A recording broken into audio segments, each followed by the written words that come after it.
Seorang siswi SMA demi membeli makam untuk ibunya, tanpa sengaja bertemu dengan seorang CEO asing. CEO bertanya berapa uang yang dibutuhkan. Gadis itu menjawab $200.000.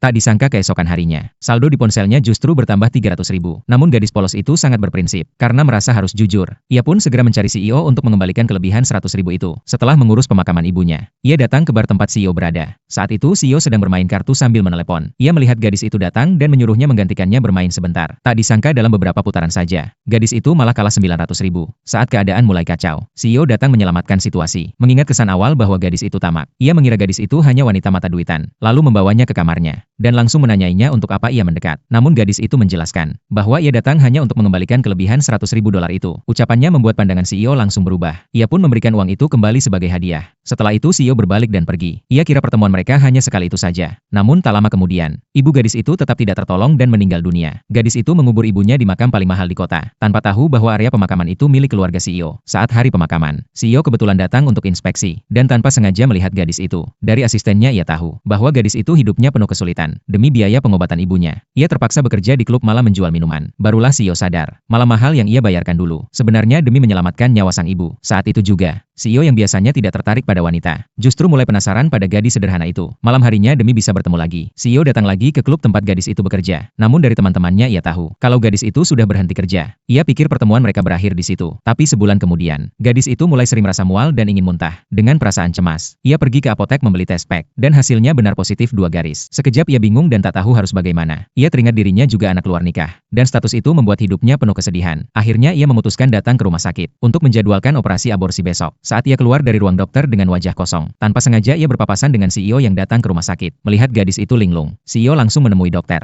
dan dari sana ia tahu, kalau gadis itu baru saja mendaftar untuk operasi aborsi.